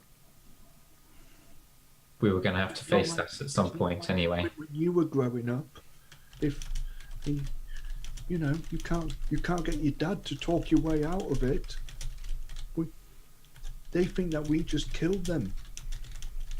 There was no other witnesses. The tavern keeper was behind the bar. Amriel was witness. Should that be enough? I don't think they worship Amriel here. they don't follow the ways of the sorcerer here. And Bartleby, you remember that it's very much, if you remember when you were out in Aylesford, it's very much the new god, the new gods and goddesses over here. If you remember, I forget who was the person on the caravan, but what's his name? I know who you meant. Yeah, he had this symbol. The coin, didn't he? Yeah, and he was sort of like worshipping the god of merchants at that precise moment in time. So you don't think Amriel's still with you. You haven't lost her, as you probably noticed from the tavern. So yeah, she's still here, but that's probably the old gods here. You said there was broken furniture in the room? Yeah, it looks like anything that's been broken in the line of duty. Well, then Bartleby, hearing this suggestion that Amriel's grace might not be worthwhile, like to vindictively repair some of this furniture with the power of Amriel to make whole, if I may. Yes, by all means. Here's my prayer. I'm gonna go touch some furniture. Yeah, and you sort of like, obviously this is very powerful, and, Amriel looks down at you and thinks that, these are probably being broken in acts of debauchery, and sort of like, she feels that it's a whipping table. yeah, and she sort of like feels you with her radiance, and you sort of like manage to mend, and roll a 1d4 for me.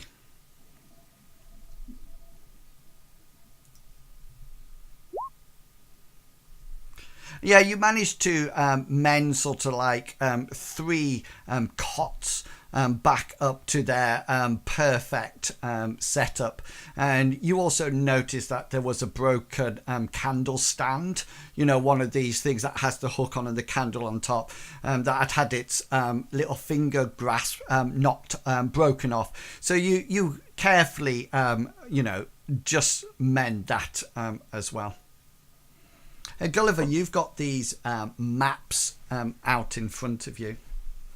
Gulliver's sort of like studying the maps, and he'll study it for sort of like a few minutes, and then he'll say, "I think our best option in the morning is to make our way, probably just after dawn if we can, to where Hazra secured our transport, and maybe along the way pick up, well, if we can't find anything else, I have a cloak, Bartleby, that you could cover your head with, and if we could maybe stow some of Hengist's armor in the back of the cart, and then I don't know, maybe buy some apples or something, and pretend that we're just going out."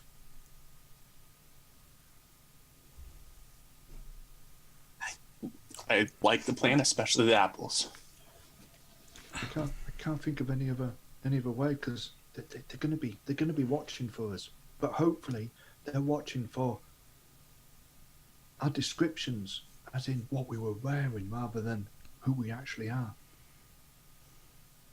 You do notice, Bartleby, that within this room there's various blankets and sort of like items of bedding that you could probably utilize to sort of like make some kind of makeshift cowl to sort of like go over your head, because you're probably one of the most easily recognizable people, but you could quite happily do that. That wouldn't be a problem if you wanted to.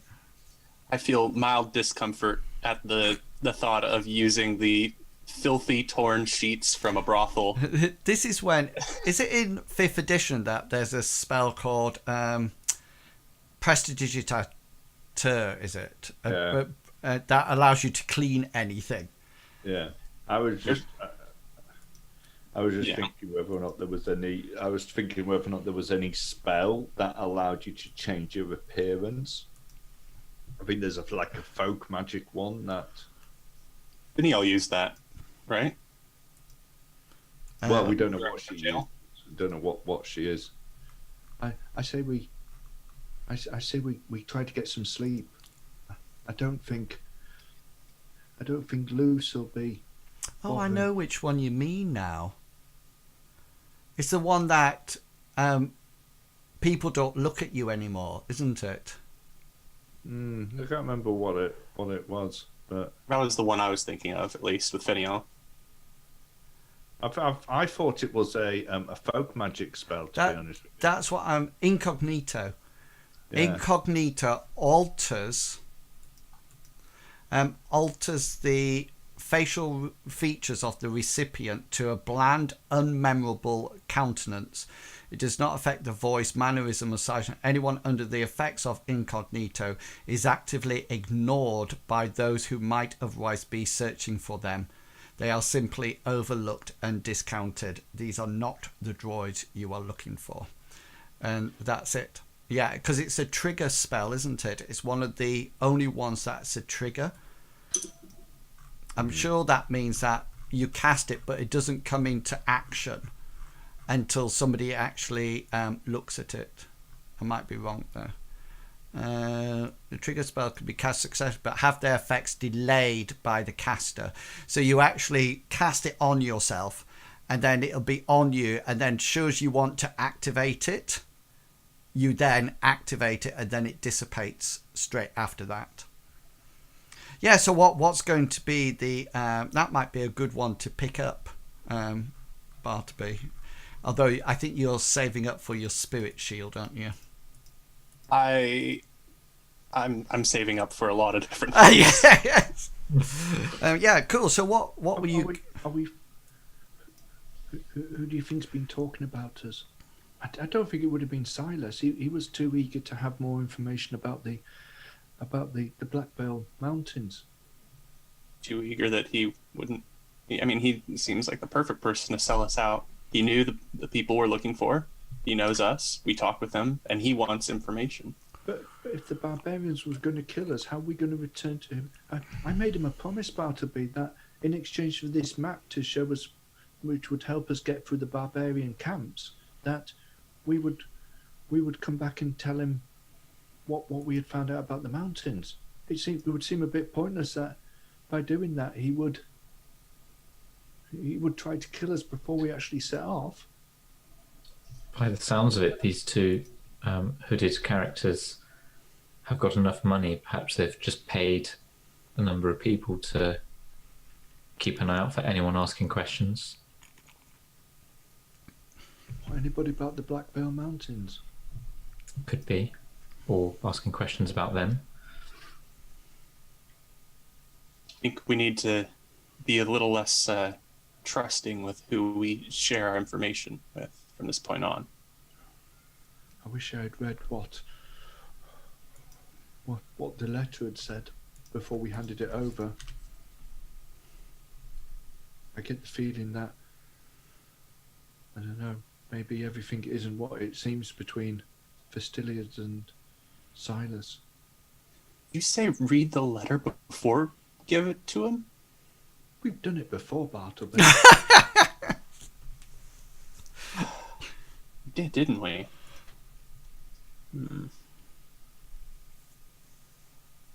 Well, I wish I had a chance to search the barbarian before we had to leave. There might have been something on him that might have been giving us an idea of who would hide him.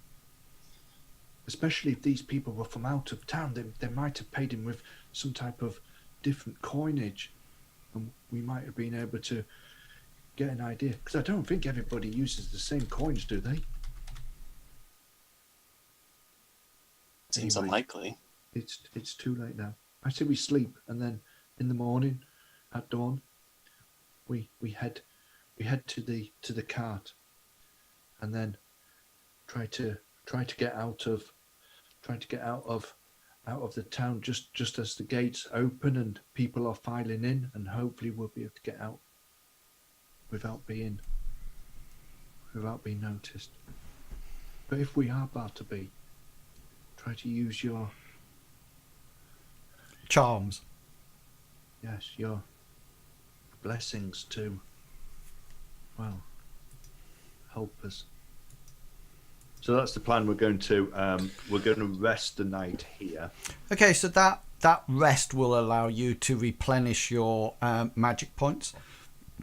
There's probably no real need to keep significant guard at the door. You don't think that you're actually going to be nobody really knows where you are, you don't think, so it's probably wise. And Hengist can always sleep up against the door, like a doorstop, but anybody can do that, so you could probably get some sleep. Bartleby, you can replenish your magic points and then siphon some of them off to redo your devotional pool if there's any that's actually left, been removed from there.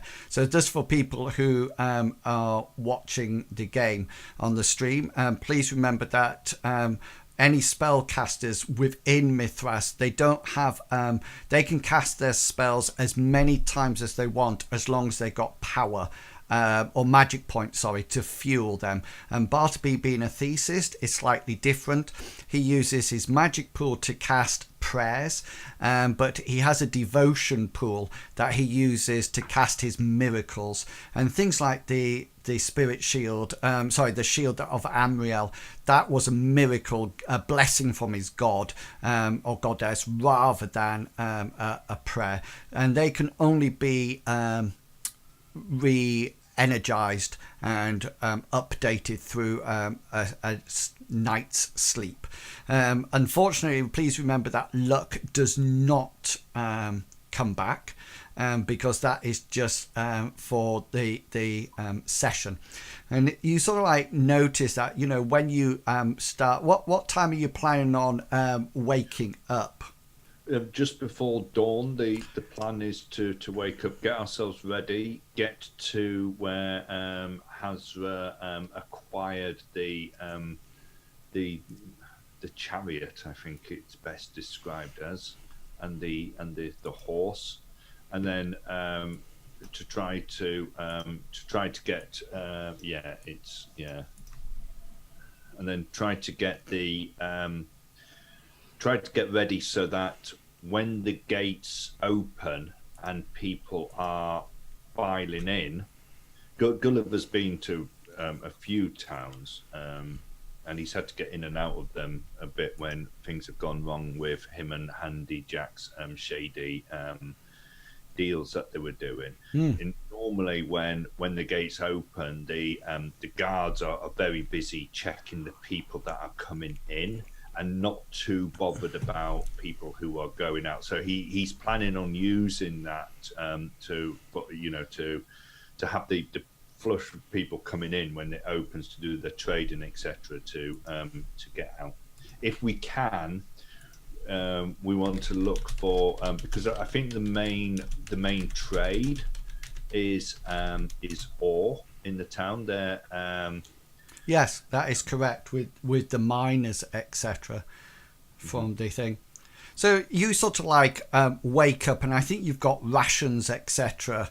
You probably nipped back into the tavern and grabbed anything that you needed to grab before you sort of go out. And Hengist, you sort of open the door to out of the attic, and you definitely hear that the majority of Rory's house is very very quiet. There's the odd snore, but obviously some of them are just finishing after a night's work, and so it's quite quiet down below. Before we go out, Gulliver wants to look around the room, and he wants to try to get as many bits of this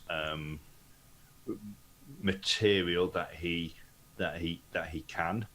The material. Yeah, do you know? You said that there was sort of older blankets. Oh yes, yeah. And he's going to say,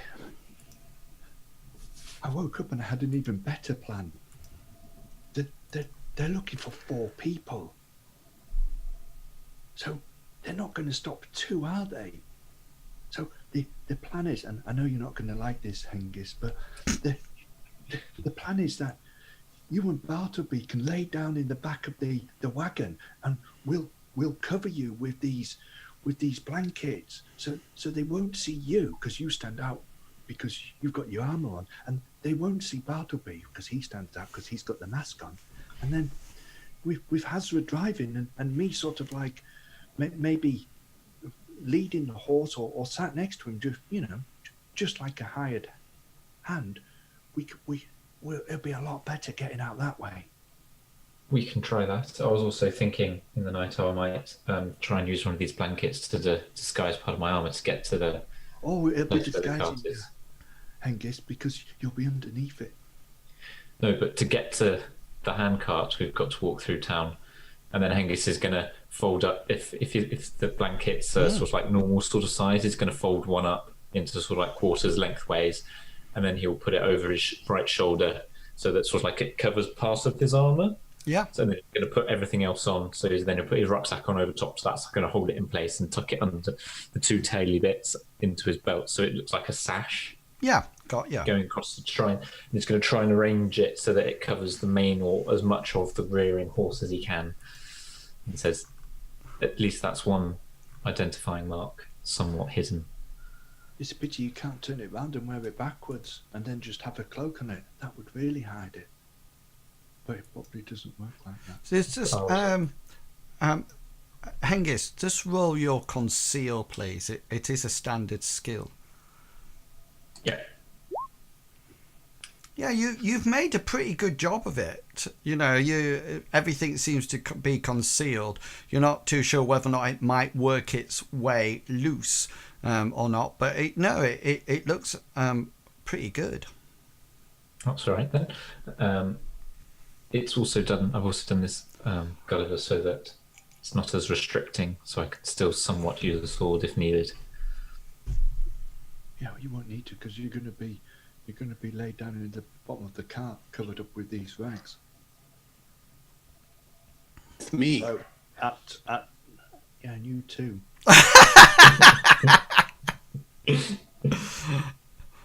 I can't see the cam, so I have no idea what your facial expression was at that point, Mr. Bartleby, at all. So that's the plan. At dawn, we're going to. I don't suppose there's all that many people about in the brothel at dawn, is there? No, I mean, as you all sort of like activities of. Yeah, as you sort of like make your way down the stairs, you can hear various groans coming from the rooms as you walk down, and they're sort of like sleeping groans rather than anything else. And you get down to the bottom of the stairs, and there's somebody sort of like it looks like the owner, the sort of like the guy who was behind the bar, seems to be going around and sort of like picking up bottles and tankers that are around the place and taking it back to the bar stand. And so he sort of like sees you coming down, and he sort of like looks at you and says, was everything to your satisfaction? And he sort of like looks at you, mentally counting all four of you. Everyone? Yes, thank you. You have a very nice establishment. Okay. And I know now why you didn't have any rooms. Well, he says you are more than happy to come back anytime you want, but can I just say that we're not really a tavern? You do understand that, young Matlad, don't you? Explained it all to me. Right. But, we can cater for, and he sort of like looks up and down the four of you, for all tastes. And then sort of like, he actually sort of like walks with you to the door, and he unbolts the door because it's obviously been bolted from the inside. And he sort of like opens the door, and that fresh air of morning filters through the door, and it hits your senses as you go outside, and you suddenly realize that it's now light. The sun's just breaking the clouds, and sort of like that early morning sunshine that is not warm but is bright. and you quickly sort of like go outside, and there's hardly anybody around at all. There's a few dogs, going here then everywhere, and you can hear the sound in some of the nearby shops of people getting ready for the morning, and there's a faint smell of freshly made bread that seems to be emanating from the nearby shops. And you make your way to the wagon that Hazra gained for you. And Bartleby and Hengist, are you going along with the plan to lie down in the back of the wagon? Yeah, should be no problem. Gulliver turn to Hazra and say, "Are you able to drive this, Hazra?" I should be able to drive it, but we still need to pay the lady another 50 silver pieces as a deposit for borrowing her wagon, and we must return it to her as well. Do we get the silver back when we return it? No, we do not, because we are paying 100 silver pieces for something that would cost us 1,000 silver pieces or 2,000 silver pieces to buy, and this lovely lady has kindly let us borrow it instead of buying it, which would cost us a lot more. I've never bought a wagon before. I've no idea how much Neither have I, but needs must. We did not have the money to buy one, so we had to borrow this from this kind lady who consented to let us buy it. The church consented to let us borrow it. Sorry. Okay, so 50 silver. Yes, I've already paid 50 silver, so you you all sort of like get on the wagon, and then Hazra starts to drive it. And yes, Gulliver, you were completely right. When you get to the exit out onto the plains in front of the Blackvale Mountains, the gate to the city is open. It doesn't look like it's a substantial gate in any case. It doesn't look like anything could be closed on it. It just seems to be an archway, and that's it, and there seems to be quite a few carts coming in, probably from nearby farms. They don't seem to have any substantial stuff on their wagons at all. Seems to be mostly to do with maybe really low grade ore, or sort of like vegetables and things like that. And nobody sort of like even stops you as you sort of like ride out of the town, heading out onto the Black Vale Mountains. So just let me do this. I just need to move you along a bit. Now you should be able to see the map. Hang on, I'm just moving the thing. So you sort of like come out this northern entrance here. So the river sort of like that flows into the sea is off to your east, and you sort of like head out, and if you remember, it's this river here, the one that sort of like runs between the L and the E.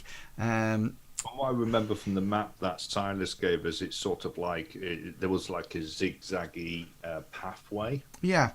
So you sort of like leave the main town and sort of like head out, and you sort of like give it a certain distance away from NorPort, so you are far enough away to sort of like not to attract attention, and that seems to be a sensible place just to decide where you're going to go and in which direction you're going to go.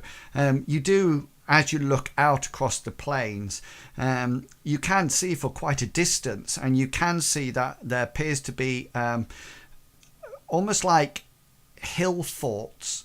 You can see two from where you are, both on the northern side of the river off in the distance, and these seem to have some kind of wooden palisade round them, and you're not too sure whether or not this is friendly NorPort establishments or hill forts, or maybe possibly some of the Black Veil Mountain barbarians that live out on the plain.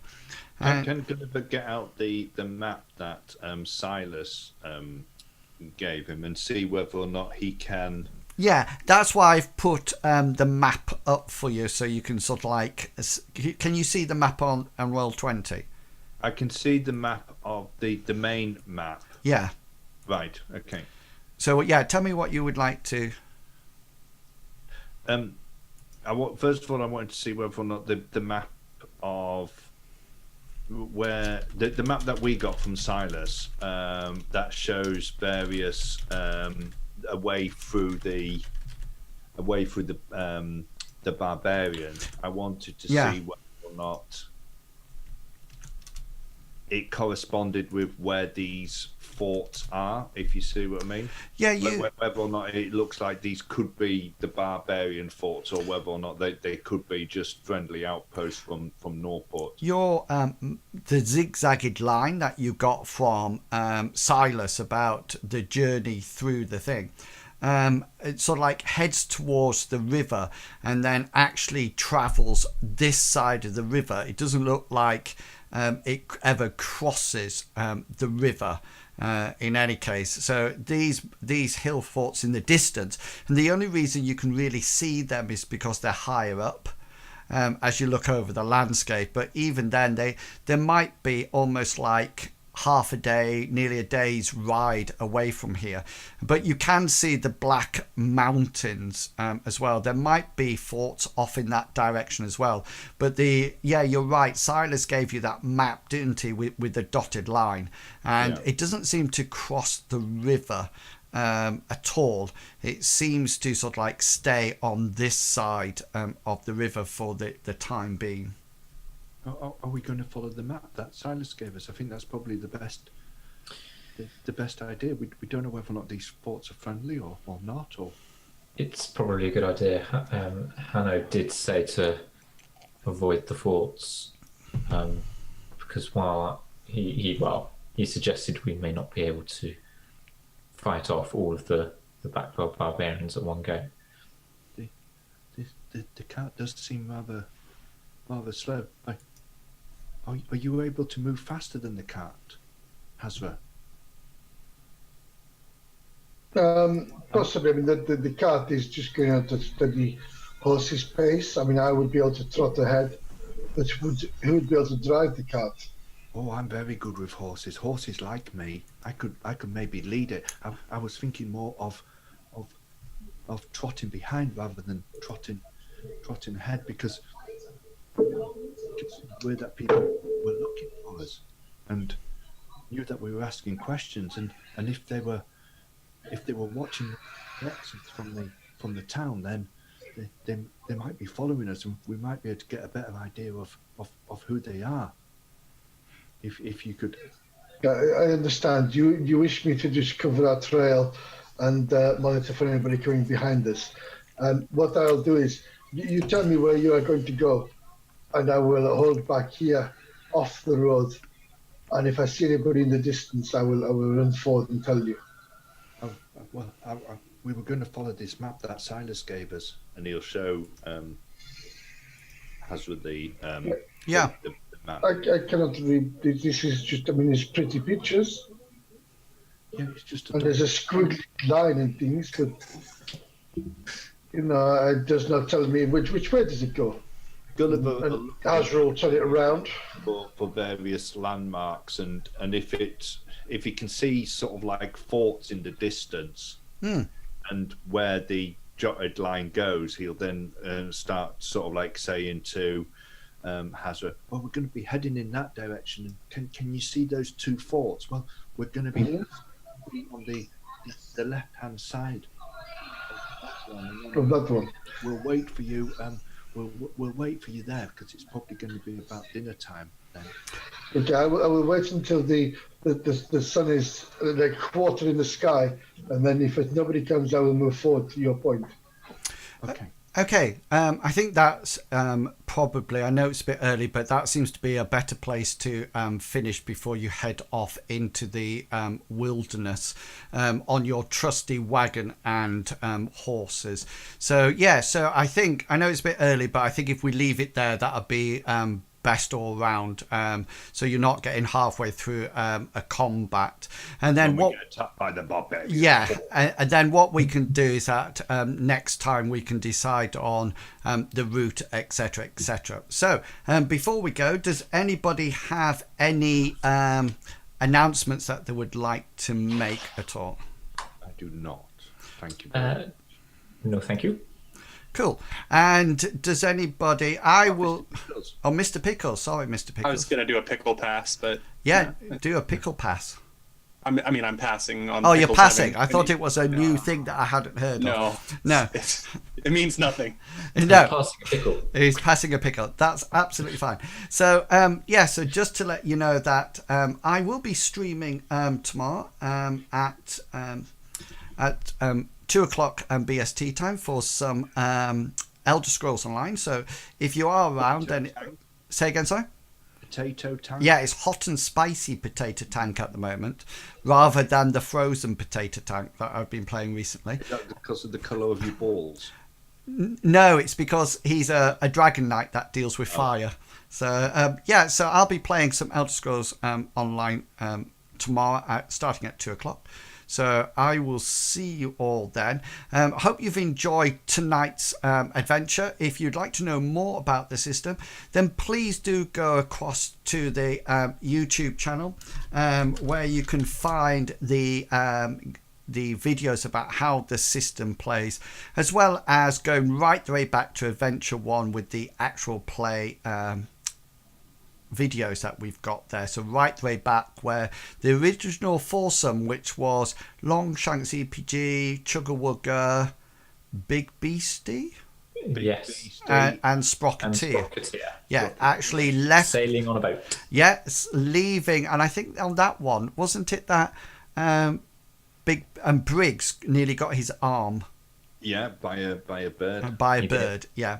So yeah, so that's all over there. Please also remember that if you're interested about the system, there is also a monthly podcast that you can go and view, and by all means go and have a look at that. Yeah, so thank you very much for turning out this evening and supporting us on the stream. I'd just like to say to everyone, every single one of you, please remember to be who you are and say what you think, because the people who mind don't matter, and the people who matter don't mind. Have fun, and I will catch you all later.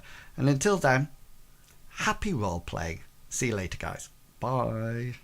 Bye-bye.